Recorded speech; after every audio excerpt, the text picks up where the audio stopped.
So why don't they give more representation to Muslim women in giving their political? So the first issue is giving appropriate representation to Muslim Absolutely. women.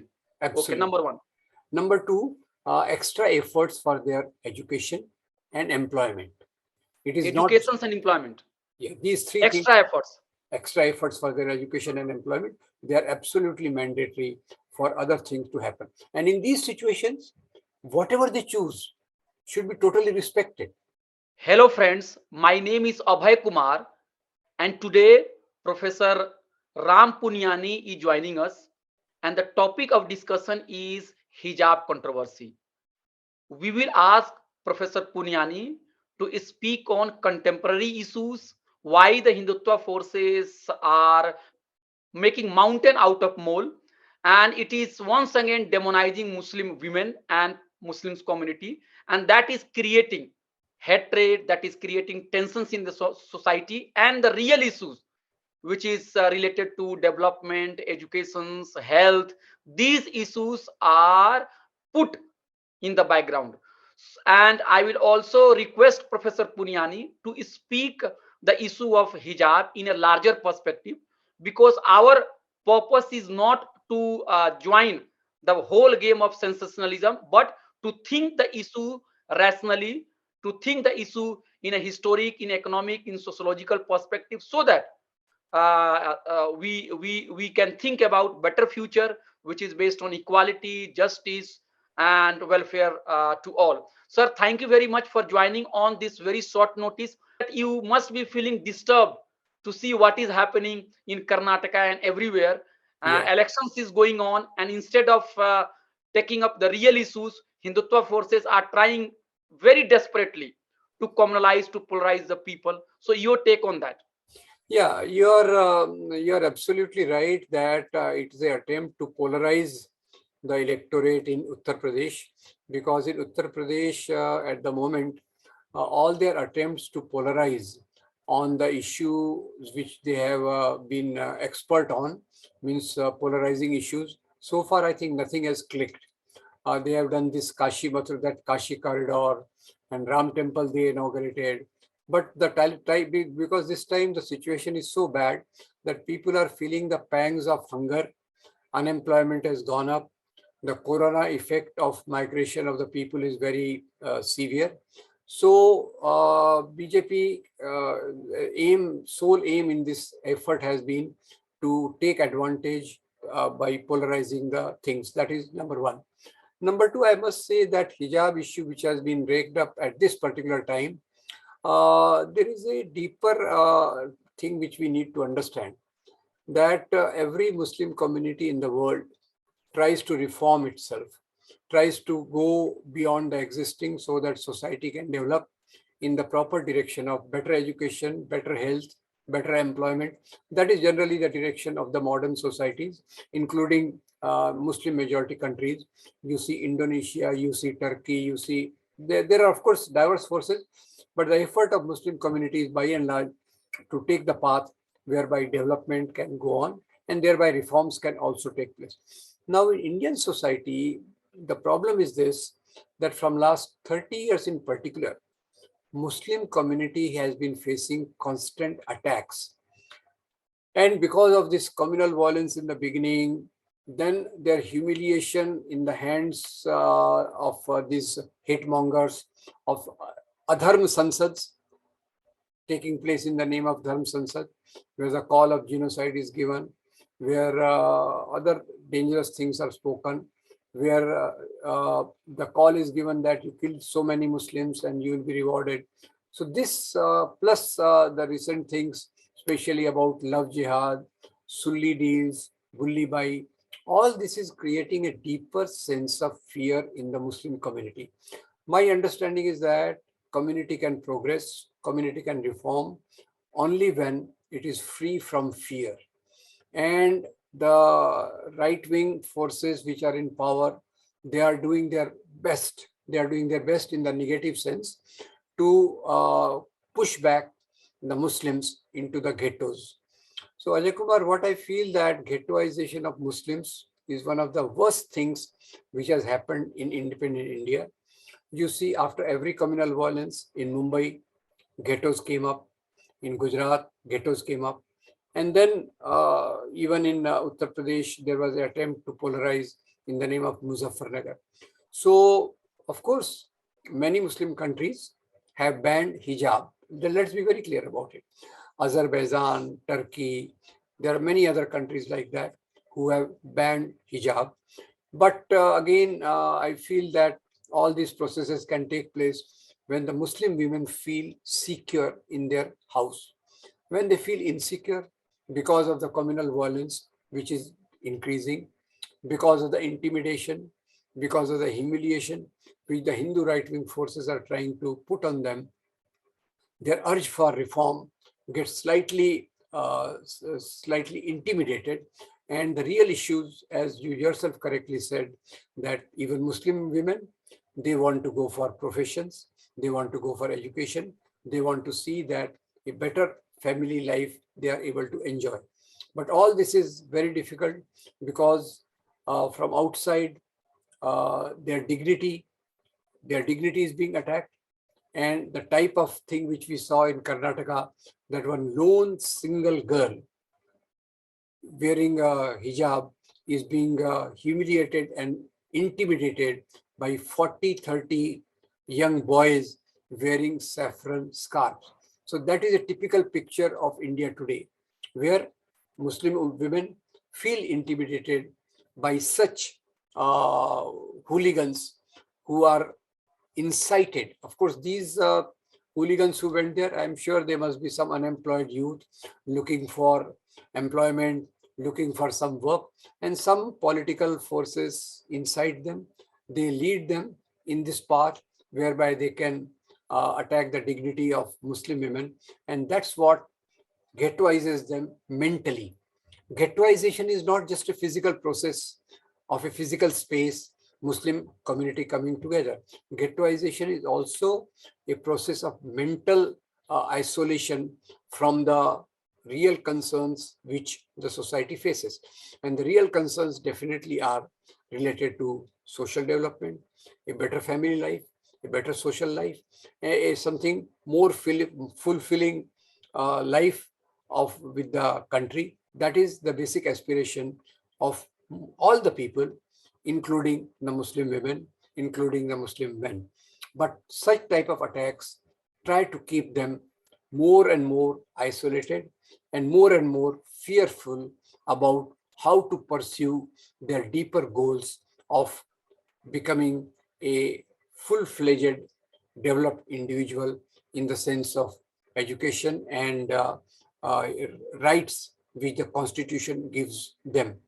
And it is not just a question of hijab. The type of behavior they are being mated, their rights given in the constitution, that affirmative action for minorities, equal citizenship for all of us, irrespective of their religion, that is being attacked very badly. And this is something which needs to be retrieved, which needs to be brought back so that a proper process of reform can take place from within the society. And within the society also, obviously, society is not uniform. There are many elements in the society, in the community, which want to go ahead, which want to do away with the archaic laws, archaic practices which are not conducive to the development as an individual. There are many groups amongst Muslim community, at least in Bombay. I know tens of groups of Muslim women who are working in the direction that you are able to get better facilities for what you want to do. But every time the violence takes place, intimidation takes place, they get two steps back. So the story of Muslim community and Muslim women is that they want to come two steps forward towards progress and development and economic enhancement, and every attack on them pushes them back. So that is the thing which is very painful in the country today. And in that context, I think we need to understand this issue of hijab or other issues related to social reform amongst the Muslim community. Sir, I was listening to your statement very carefully. And if I am correct, do you want to say that hijab ban is good, but it should not be imposed? See, basically, I think Muslim girls in this intimidated atmosphere are conditioned from their childhood to use the hijab. Let's be very clear. See, it's not a informed choice of an adult. If you know, in these ghettoized communities, right from the age of 5 or 6, the Muslim girls are imposed by their family, nearest community, and the nearest clergy to use this. So they become conditioned to that. And obviously, any such restriction, it limits their movement, limits their horizon. So I do feel that hijab ban, like in many progressive countries, Muslim countries, it has been banned. And the latest one I'll tell you is in Saudi Arabia. Prince Salman, he has declared that hijab and other burqa and abaya, they should not be used. That is happening in Saudi Arabia. Why? Because their Muslim community is not under threat from anybody else. Here in India, the Muslim girls are conditioned from their childhood to use these sort of things, and then they stick to it.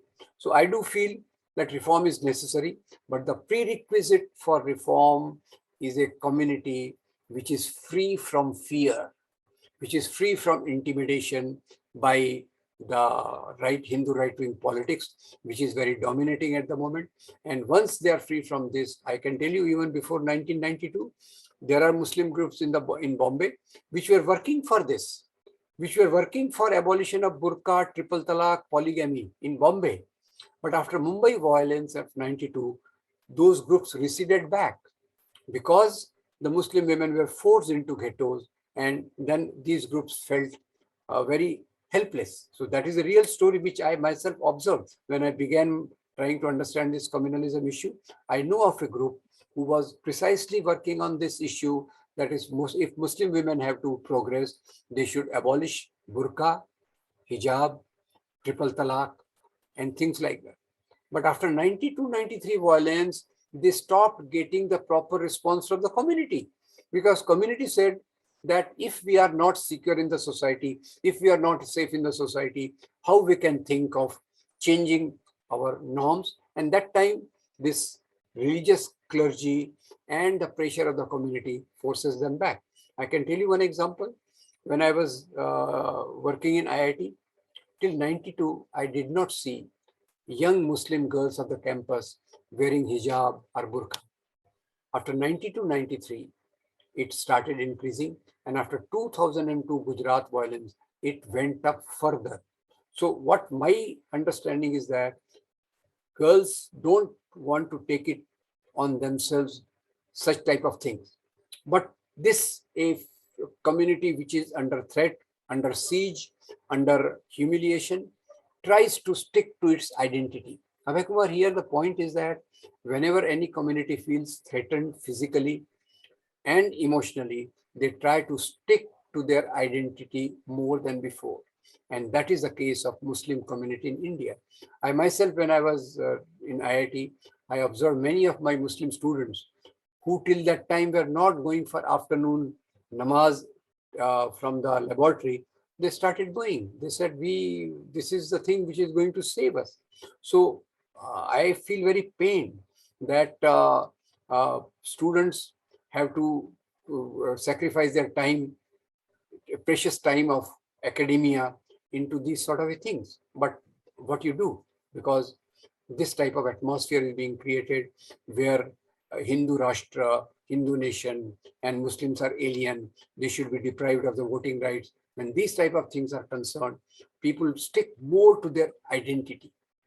So it's not a question of blaming the community. I think the overall atmosphere which has been created is very negative for social reforms.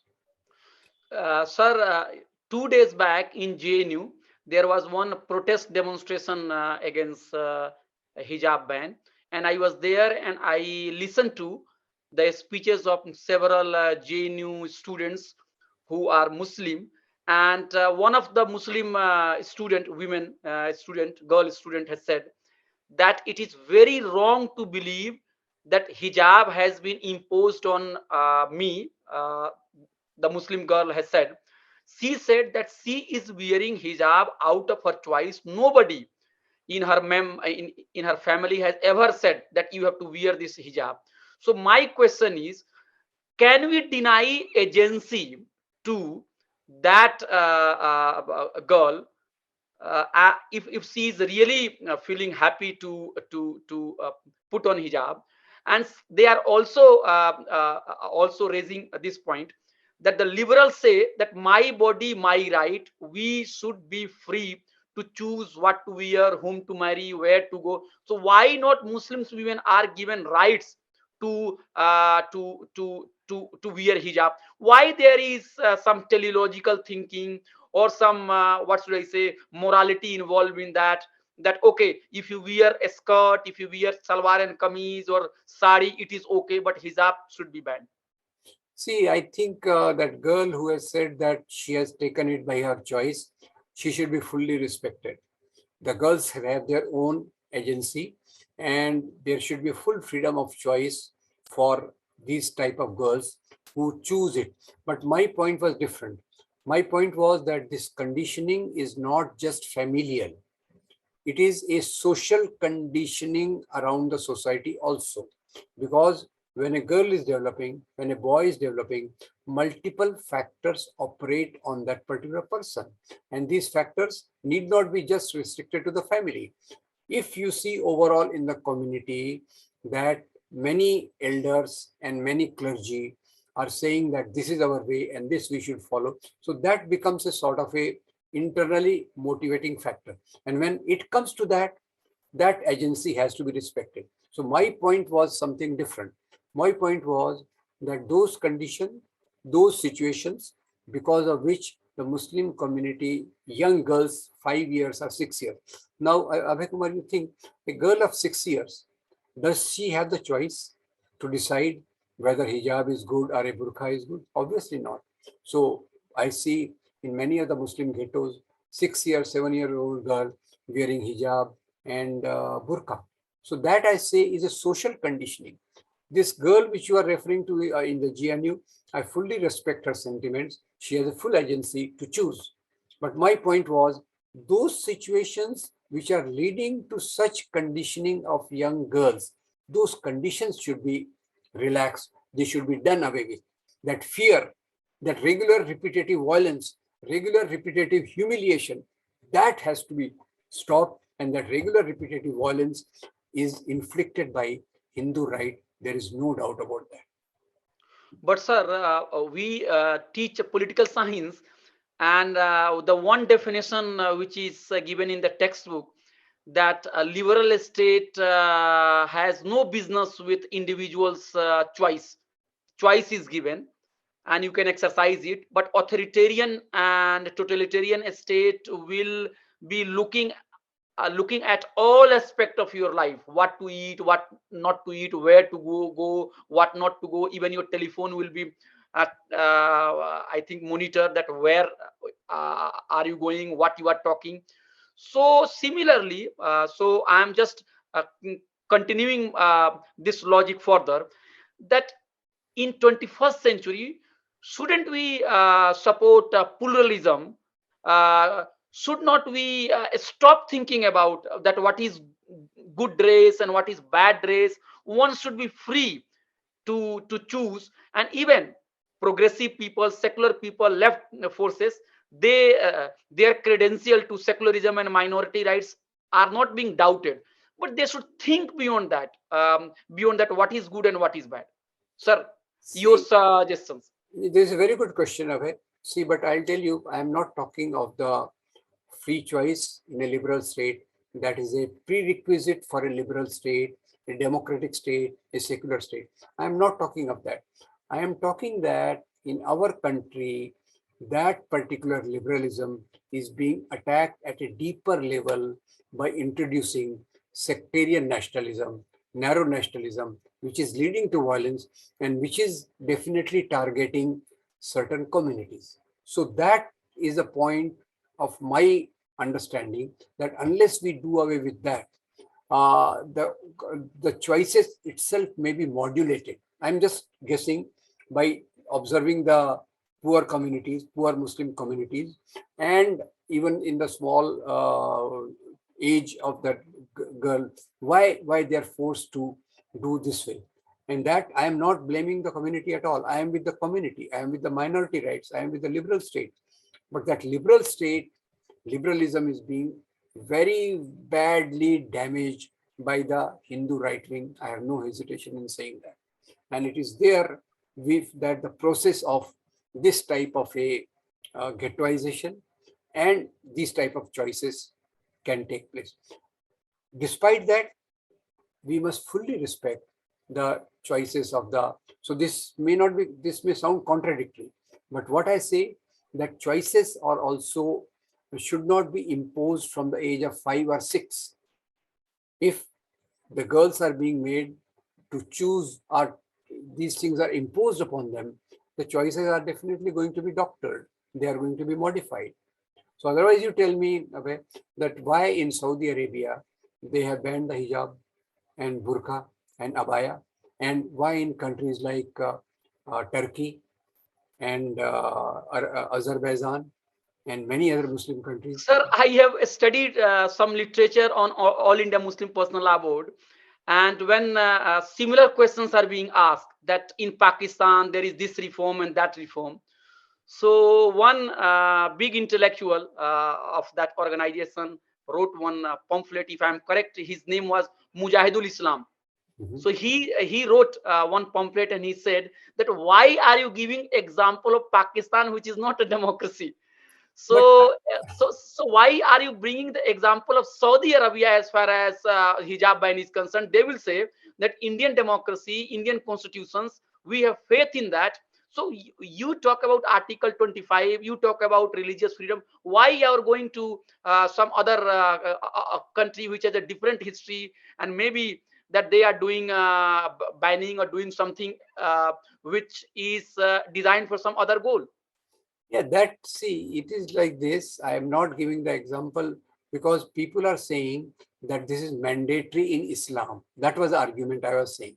And if you see in Quran also, there is no mention of burqa, abaya, or other things. Hijab is mentioned as a partition. Okay, so those people who want to stick to that, they say that it is mandatory as a Muslim. So I gave the example of Saudi Arabia, Azerbaijan, and Turkey in that context, that every Muslim country is not sticking to it. So let's not go to that. Let's stick, even if we take Quran. Quran just says that you should dress modestly and there should be, your gaze should be lowered. That's the only thing mandatory for Quran and thereby Islam. So after that, I jump straight to Indian Constitution. And in India, my major concern is that even the what type of Islam to follow should be the choice of people here, should be the choice of Muslim girls and Muslim community as such. But question is that there is such a big frightening factor which is affecting them. My focus is there. Abhay, you please try to see. I am not comparing Indian Muslims with Saudi Arabia for that sake. There is a different argument that some people are saying that it is mandatory in Islam. So there I have doubts, because Quran only says dress modestly and your gaze should be lowered. Beyond that, it is not mandatory for Islam. But despite that, if some people want to choose, it is their choice. But if it's free from fear from the childhood, that's the only condition I want to say. And who knows, there may be some fundamentalist group within the Muslim community who want to promote this. That factor also you should have to take in. There may be a small groups who deliberately want to promote such backwardness. And as Jawaharlal Nehru said, both types of fundamentalism, communalisms, they are dangerous. So one type of communalism is trying to frighten, another is trying to provoke some things which we have to be careful. Sir, the last question. You have said that if an atmosphere of peace and amity and communal harmony is restored or it is maintained, Yeah. then the Muslim society will be more open to reforms and there will be less stress on religious identity. That is a very strong point. But I would like you to add something as an intellectual, as a friend of Muslims community, as a secular person.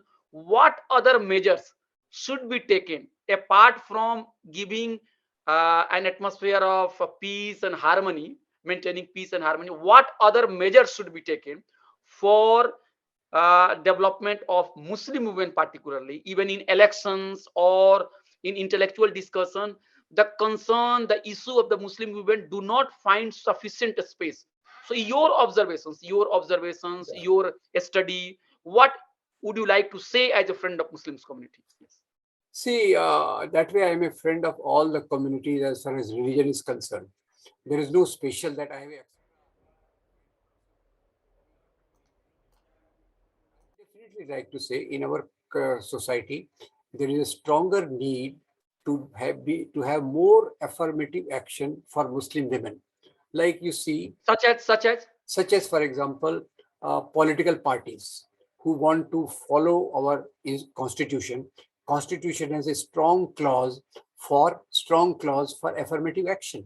So why don't they give more representation to Muslim women in giving their political? So the first issue is giving appropriate representation to Muslim women. Absolutely. Okay, number one. Number two, extra efforts for their education and employment. It is education and employment. Yeah, these three extra efforts for their education and employment, they are absolutely mandatory for other things to happen. And in these situations, whatever they choose should be totally respected. We are nobody to tell them what should they wear and what should they eat. I am absolutely for that. But these three mandatory things, the state and the larger atmosphere, I am saying, but I don't think it can drop from the heaven, because the atmosphere is such that to talk even a small thing in favor of them becomes a sort of anti-national or things like that. So, and they will say, oh, you are talking in the language of our enemy. So those in that atmosphere, but these three measures, if we can take up, the other parties, they can take up. So, sir, political representation, educations, and then free choice to women. Correct. And also employment, extra. Okay, employment, educations, and political participations, and then the stage should be open for them. Whatever they want to choose, whatever they want to do. Absolutely. So these should be the preconditions. We should effort towards that. We should always keep talking of reform all the time, but these conditions we have to encourage so that they can come to a situation where their choice is informed and in tune with our society of the modern times. Sir, we have very little expectation from communal forces, but at least the secular forces, those who believe in Baba Sahib Ambedkar's ideology, Maulana Azad's secularism, they should at least listen to Professor Ram Puniyani, public intellectual and also the writer, author, that three things are very important: political representations and educations and employment. If these things are given, then all those which are emotive issues, they will definitely disappear, and India will go towards becoming more egalitarian society. Sir, thank you very much for sharing your thought candidly. Thank you.